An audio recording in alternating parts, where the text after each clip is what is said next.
그런 미국의 상황을 우리가 이해하지 못하고 또는 공감하지 않고 너무 나이브하게 대처하다가 이런 일을 당했다는 것도 우리가 좀 생각할 필요가 있다 생각합니다. 네, 그래서 저는 잠자기 전에 누워 생각을 해서 어쩌다 이런 일이 벌어졌을까.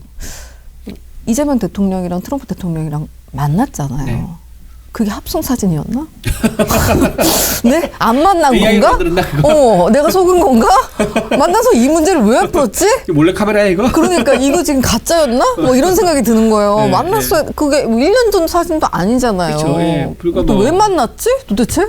만나서 무슨 얘기를 한 거지? 그리고 비자는 뺀 거지. 네? 비자는 뺀 거지. 우리는 설마설마가 이게 불법 취하라고 생각 안 한 거지. 계속 그냥 출장 비자, 관광 비자, 이스타로 가서 그냥 우리 공장 가서 일하는데 그걸 그냥 아니라고 생각했고 미국도 입국을 받아주니까 이걸로 그냥 적당히 때우고 그냥 일하다가 다시 뭐 3개월 다시 돌아왔다 다시 나가고 왔다 갔다 하면 되겠거니 이렇게 생각을 했는데 이민법에 걸린다고는 생각을 못한 거야. 근데 미국에서는 이미 2월 달부터 이민 단속을 시작해가지고 구치소가 터져 나가기 직전이었대요. 또 여기도 지금 구치소가 터져 나가기 직전인데 지금 우리나라 국민이 거기에 갇힐 거라고는 생각을 못한 거예요. 그렇죠. 2월달에 그렇게 워닝을 미국에서 줬고 4월달에 기업들은 이 문제 해결해야 됩니다 하면서 정부에 민원을 넣고 그리고 대통령은 8월에 만났고 9월에 우리는 이런 일을 당했고 네, 아주 7개월 동안 아주 그냥 정말. 근데 이분들도 여름에 나간 분들이에요. 3개월 전, 3개월. 요때 나간 분들이에요. 그러니까 네. 그냥 문제가 안 될 거라고 생각을 했던 거예요. 여지까지 비자 문제로 뭐 이렇게 크게 문제된 적은 없으니까. 우리는 뭐 불법 취업자도 아니고 한국에 있는 공장 미국에 있는 공장 가는 건데 뭐가 문제야 이랬겠죠. 그리고 또 트럼프의 입장에서 조금 이제 국내 정치, 트럼프 미국인 내에서 정치 입장에서 이걸 시각을 보면 조금 다른 해석도 가능한 게 이 조지아주에 있는 이 공장이 누구 정부 때 업적인 줄 아세요? 바이든 정부 때. 그렇죠. 바이든 정부 때 일자리 만들었던 그 가장 큰 상징적인 사업 중 하나가 바로 이 공장이에요. 조지아주에 있는 공장인데 이게 현재 상태 지금 공장이 90몇 %라고 그러지 않습니까? 그렇죠. 이제 기계를 거의 조립 다 되는데 세팅만 하면 기계가 작동을 한대요. 공장이 돌아가는 거죠. 네. 그렇다 그러면 본격적으로 대규모 고용을 하게 될 건데 그거 만약에 그대로 쭉 되지 않습니까? 네네. 그러면 트럼프의 입장 보면 기분 나쁠 수가 있다는 거예요. 그렇죠. 바이든이 성과가 일자리 창출 성과가 바이든이 그대로 가져가 버리는 이런 상황이 되기 때문에 그걸 리셋시키려고 일부러 대규모 단속을 해가지고 공장을 올스탑 시키고 나중에 본인이 결단 내려가서 재가동시키는 이런 모양을 취하게 되면 나중에 어쨌든 언론에서 보면은 이건 트럼프가 한번 중저했던 공장인데 트럼프가 한번 결단을 내려가지고 재가동시킴으로써 일자리를 대량으로 만들었다라는 식의 프레임을 가져가려고 트럼프 어떤 정치적 어떤 그런 배경 이런 것도 작동하지 않았을까라는 해석도 미국 일부 언론들은 하고 있습니다. 아 그래요? 예, 하고 있어요. 워싱턴 포스트하고 월스트리트 저널은 약간 그런 얘기를 하더라고요. 그러면 이제 워킹 비자 문제를 풀어야 될 거 아니에요. 이제는 관광 비자, 그렇죠. 이번 기회에 확실하게 출장 비자 이런 건 안 되니까 워킹 비자 문제 풀어야 되는데 이게 또 뭐 그 H1B 같은 비자 같은 거는 뭐 H1B? H1B 맞아요. 이거는 뭐 고급 과학자들 이런 사람들한테 주는데 나라마다 쿼터가 있다면서요. 쿼터가 있고 우리나라는 얼마 안 되나 봐요. 맞아요. 몇 % 안 돼요. 그리고 이게 H1B 비자는요. 신청하는 딱 기회가 정해졌어요. 1년에 3월 달 그 한 달 동안만 신청할 수 있어요. 그리고 신청하면 심사 받는데 2, 3개월 또 걸리고.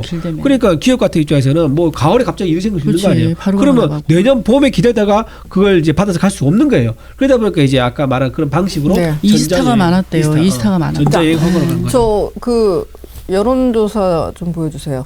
네, 갤럽이요. 지난번에 저렇게 쭉 올라갔을 때는 그래도 트럼프 대통령 만나서 뭐 젤렌스키처럼 망신당하지 않았다. 그래서 우리도 잘하고 온 것 같다. 뭐 일본에 비해서 해보니 괜찮은 것 같다라고 하면서 왜 이렇게 잘하네? 그래서 신뢰감으로 좀 올랐다라는 평가를 했거든요. 근데 계산기 두드려보고 다 따져보니까 일본보다 우리가 훨씬 많이 퍼주는. 그렇죠. 우리나라보다 경제 규모가 일본이 2배 큰데 우리가 더 많이 퍼주는 것 같다. 그러니까 이거 이상한데? 라고 하다가 이번 문제가 터진 거예요. 이분들이 일주일 만에 돌아왔으니까 그게 고스란히 다 반영이 됐다고 하면 볼 수 있는 볼 수 있는데 이 우리 원 변호사님이 말씀하셨던 여러 비자 문제라든지 걱정하고 있는 문제들이 계속 꼬리에 꼬리를 물고 이어질 거거든요. 그럼 저 하락세가 계속되지 않으려는 법은 없는 것 같아요. 그렇죠. 저게 계속될 수밖에 없을 거다 당분간은.